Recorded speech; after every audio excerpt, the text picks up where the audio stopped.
Hello everyone, you might have noticed that I have a new backdrop which differs quite significantly from the usual grey. The main reason for this is that I've moved into a new flat. Yeah, I know that's nothing special, however this flat is part of a new student housing cooperative, an emerging social enterprise in Edinburgh that politically I'm quite excited about and generally really happy to be a part of. So I thought I'd do something a little bit different with this video and conduct a series of interviews with some of the co-operators, basically just to show you what the Edinburgh Student Housing Co-operative and cooperatives in general for that matter are all about. Enjoy! There's a lot wrong with landlords, especially in Edinburgh. Landlords and letting agents in this city, as everywhere, are unscrupulous and they have only one interest, which is profit. They think only about their own interest, that is, mainly to make profit out of the tenants. There's an amount of money that it costs to live somewhere, right? And then there's the amount of money that they will charge, and they essentially take a chunk from you over and above the amount that actually costs to live somewhere. So they are essentially stealing money from you because that's the only way that they'll make a profit on the thing. We're used to the idea that this concept that you should make money from putting work in rather than just sitting on property. So where I come from in Berlin, a lot of people are being displaced because of the housing. Prices are going up. This is called gentrification because Berlin is now becoming hip. And lots of people with lots more money are coming in and replacing the old tenants who maybe wouldn't be so well off and aren't paying as much as for the rent. This may happen in Edinburgh as well. A lot of students who study here do pay extortionately high rents to live in the city. They charge very high and sometimes could be unscrupulous. Charging legal fees. My friend was harassed by a landlord. I had a letting agency that went bankrupt and ran off with my deposit. I'm still waiting for my deposit that they paid ages ago. At the end of the day, you might not get your deposit back anyway because they will charge you just because of there are stains on the carpet. They could have lots of excuses to charge you. It's not an empowering way to live, it's sort of infantilizing because you know that if you damage it, the landlord will come in and shout at you, be angry. It's like having a boss in your own home. They're not quick to solve problems. There's too many middlemen, if you know what I mean.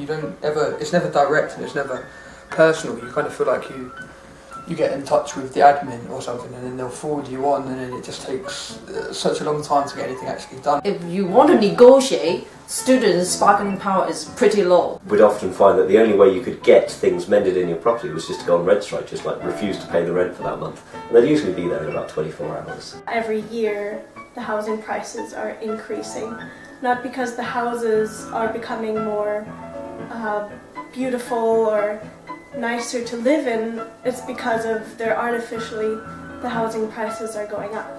And landlords love this because they make more profits. It's just not a good way of, getting a place to live, and landlords don't make it any better. Setting up the co-op was really about demonstrating that there is an alternative.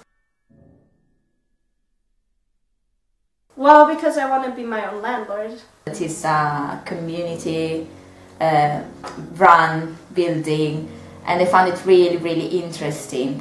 The idea of common governance when it comes to affecting how things are working where you live, it's a fantastic idea and it's something that I would totally support. Student-run housing. It does take away a lot of the bureaucracy of running housing in the city. Say, for example, our fridge broke and then it was just a matter of telling the people in charge and getting it done, and you meet up on a very informal, personal basis and then the problem's solved. It's very affordable. Offer a cheaper accommodation, and for me that I'm Italian is really like I needed that. When you realise that you can pay £305 a month and still get decent accommodation. I'd like to live in a place where I know there'll be like-minded people. It's an easy way to meet quite like-minded people. And also because I think that living with young people who also have similar interests. There seem to be a lot of people with similar kind of political aspirations who live here, people who are more concerned about, ecology and welfare and the nature of the community. It seems like co-ops draw in a lot of creative and activisty people. I had people who lived across from me, I had people who lived above me. I didn't have neighbours, but now I have so many names. I can't count them all. Now I'm living with a Russian girl, a Polish girl, and then a Spanish guy, as well as my friend who is a Scottish. So it's a mixture of people that you will be connect with. What brought me to the cooperative is that I believe cooperatives are the way forward. I believe in the co-op. I think it's the future of housing. I think that's how everyone should live. At least cooperatively, if not communally. Well, like the name already says, cooperation, right? Cooperatives or cooperation is about people taking both direct control and ownership over core parts of the economy. I think it's just to create the best housing possible in the most pragmatic way possible without exploiting anyone. So it's housing without exploitation or oppression of any kind. And the main principle is to build a community, a housing community. It's about people working together to run their homes. Governance of those who use and basically make do of the services provided by the co-op. If you have vested interest into how it's run, then you should have every right to contribute to decisions on how they're made. I would say that is to give the chance to students, in our case, to be independent. Instead of having this kind of dictator and dictated system, it's everyone on a level playing field. You do not have to rely on other people's and other business entities. Whether it's painting, decorating, using the space exactly as we want without the restrictions of somebody else dictating what we do with our own homes. It's the freedom to improve your own flat in any way that you want. It's based on your own personal contributions, where you feel that you fit in, and it's this very egalitarian way of running a system. It's not about who has the most wealth. We are operating in a system which is more ethical, and we're providing more affordable housing accommodations than those other unscrupulous landlords are doing. The housing prices are rising, and by creating co-ops, we can work together to make housing affordable for everybody. So it's about providing a cheaper place where people can live so that they can spend more of their lives doing what they want and less of their lives worrying about money. Capitalism as we know it, the way to work around it is by creating businesses that cooperate rather than try to get each other out of business. The cooperative structure for me is totally student run. It works through general meeting. It's governed by general meeting. We have a weekly general meeting. General meetings are free and open to all members. Every member is involved and every member has a direct say. We don't have a president or vice president. We don't have a hierarchy. So I think it's just like a really kind of free environment to actually kind of for people just to speak out and actually have an idea that you wouldn't have that leniency, you wouldn't have that kind of like liberty to do if you were kind of renting a place. We also have working group meetings which happen once every week or even every 2 weeks. Everyone should be in a working group and they spend, I don't know, a few hours a week improving the co-op. Each working group has a different responsibility. First the financial groups, and then we have the welfare systems and the maintenance systems. Fixing any problems that anybody has. And then they report into the general meeting, where all the decisions made or proposals made by working groups are ratified. The general meeting is where really the democracy is the most central thing. The council election is not at all democratic. Referendum for Scottish independence, quite democratic, pretty good. But the general meeting is so democratic, it's so much involved. There's so much to get into. It's just a dream. It's people power essentially. We can control our own destiny, if that's not too much. Ideally, we have to make consensus in a democratic way. But it's not about the sort of more familiar forms of democracy you might be used to. Because often with majority votes, a small group of people are usually forgotten. The idea of consensus is that as much as possible you try to get everybody to agree to a decision. Some people do disagree, that they're not completely ignored. They're taken into consideration. The way consensus usually boils down to is that we find our natural level on a continuum of actions that we could take.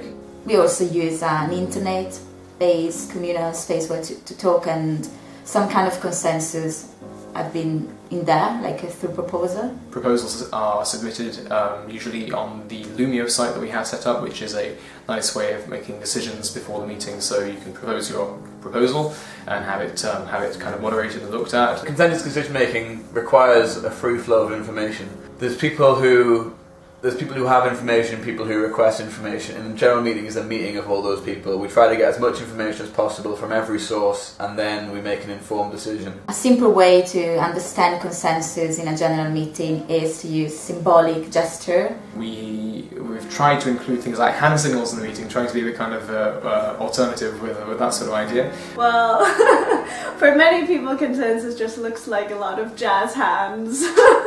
You can see quickly if they must agree or disagree. It's just a massive kind of communal gathering in that respect. So consensus tries to include everyone's opinions and come to a conclusion that people are more or less happy with. And that's an interesting way to do it. I think it works quite well.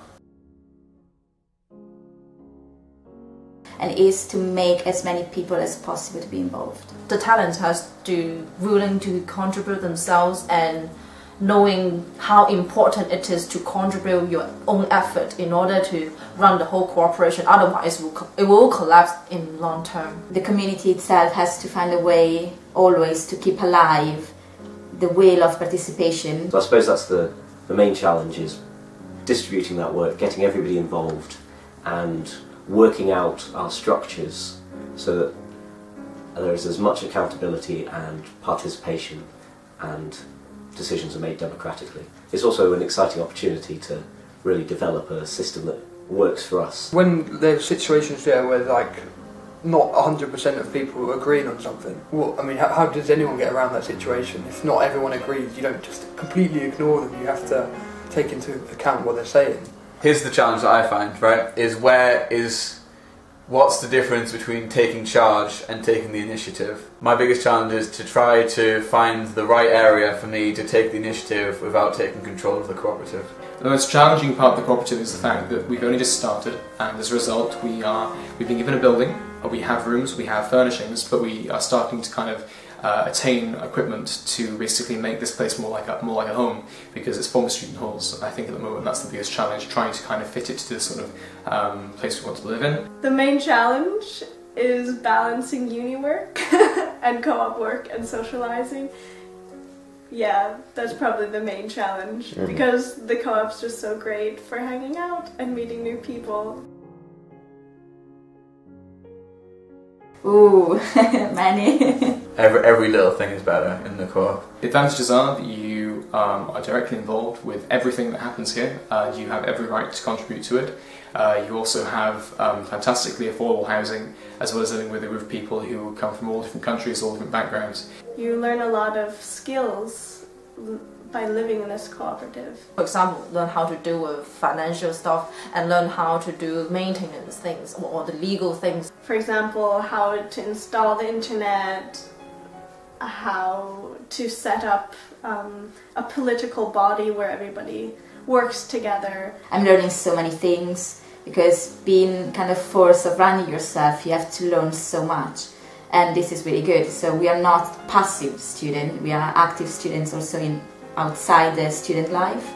It's been shown time and again that the people who take most care over a resource or a place are those communities that have the most to gain and also the most to lose from them. They're always thinking about the long-term interest. The flats are always cooperating with like materials, equipment, even utensils, just things like that, and everyone's very like open to kind of like share, and I think that's definitely important, which we didn't have so much in previous halls and stuff.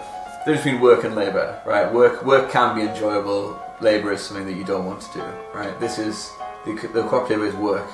It's enjoyable. It's like making art or something. It's like we're painting a picture, together. It's really very enjoyable. I would say that living in the co-op doesn't make me feel alone, never. Only when I want to be alone. I guess it's just like living in a big family of people. People here are very active and very welcoming, warm and loving, that they would like you to visit their flat and they would like to have a party. It's about community. It's more of like a community feel day to day. You don't feel so isolated. People are always coming in and bringing food over and, you know, just having a good time. But to some people who have massive kind of communal gatherings for dinner and stuff like that. Yesterday we organised a dinner in my flat and we left the door open so people actually enter only because they saw that they were welcome. Students I know who live here will meet occasionally for weekly kind of lunches or cups of coffee and stuff like that, and that sort of thing is quite nice. Our flat's become the co-op coffee shop because Alex mixes Arabian coffee. A lot of cup of tea around, you know, the flat. So and so can lend you this, so and so can help you with that. And there's such an atmosphere of optimism and helpfulness. Like, I needed a screwdriver last week. I put a message on the Facebook page. I got on within 10 minutes. If you need something and you can just knock to the neighbours. But the layout means that you still have your own flat, you still have your own private space. I think this is a good balance of like cooperative socialising and personal time. And if you are quite, you know, you're an introvert, you can stay in your own flat as well. Life can be how you make it here. You've got the options if you want to kind of like take time to yourself, or if you want to kind of come in the kitchen or get involved with the group social events. You can find a perfect balance between privacy and social life. If you're feeling a bit crap, there's someone to turn to, there's people to socialise with, to hang out with. That can make a big difference in your day-to-day life because you feel much more part of something. You also feel that there's people looking out for you. Because often in student halls, it's just a bunch of shut doors and a bunch of faces with blank expressions, but here in the co-op, it's familiar faces. For me, this answer is really easy, like family. I would say the co-op is like a cocktail. Ideal, yeah. I suppose it would be a word that I would like to have been able to apply to the previous places I lived in as a student. It was only here that I really feel I can properly use the term to its full meaning, and that is home. In comparison to the whole of the rest of the accommodation here in Edinburgh, it's radical. Just the beginning. The beginning! That's a good one. It'll be a future, because it is the future. And if I could sum the co-op up in one word, it would be freedom. Fundamentally, this is the kind of environment that human beings deserve to live in. We should have the freedom to customise and experiment with our own communal space in whatever way that we see fit, without the approval of some parasitic landlord presiding over us and milking us for cash. This is my personal opinion. It's not necessarily the opinion of everybody that I interviewed, but I think that we are socialised by the mass media and the education system to believe that without some kind of hierarchical structure threatening people with punishments or dangling goodies in front of them in order to get them to follow instructions, then there would be chaos and violence and disorder. You know, humanity would descend into anarchy, so to speak. But this isn't some weird chaotic mess. It's a self-managing, autonomous space. It's largely consistent with anarchist principles in the way that it's run through direct democracy. And although it's early days yet, and it's only been a few months since we started, this opportunity for liberating, creative work is bringing out the best in people. People are being kind and gentle to one another, people are sharing things, and there's a very strong sense of mutual support. And it just goes to show that this idea that, oh, if you let people run their own affairs, then there will be chaos and violence and disorder, is just a total myth. It's on the level with the divine right of kings. It's just a complete lie. And people always ask me, oh, why do you have to do so many political videos? Why can't you talk about crappy YouTubers or pop culture or something like that? And it's just because I'm so sick and tired of these endless, tedious debates about which political party in this rotten, plutocratic and just fundamentally corrupt parliamentary system is best suited to tackle the roots of social and economic problems, when alternative systems can be demonstrated to work better and with many, many more advantages. And yet people continue to insist that, oh no, we have to live in this society where the basic purpose of your life is to go to school, work for some corporation, watch some TV, buy stuff, and then collect your pension. It's the fact that we can do so much better than this, and we deserve better. If anything, it seems like the so-called descent into anarchy should be welcomed and embraced with open arms. Imagine a whole society built from the grassroots up, where political and economic institutions are managed democratically by their participants, just like in this co-op, but times 1,000. If we work towards the creation of that kind of society, then we will start to see progress, and humanity will usher in a new era of freedom and solidarity. Thank you for watching this video, and huge thanks to everyone who agreed to contribute by doing an interview. So John, Laura, Mike, James, Sophia, Connor, Lily, thank you all so much. It's much appreciated. You've been a huge help. For more anarchist content, subscribe to Libertarian Socialist Rants and Anarchist Collective. Thanks for watching. Bye-bye.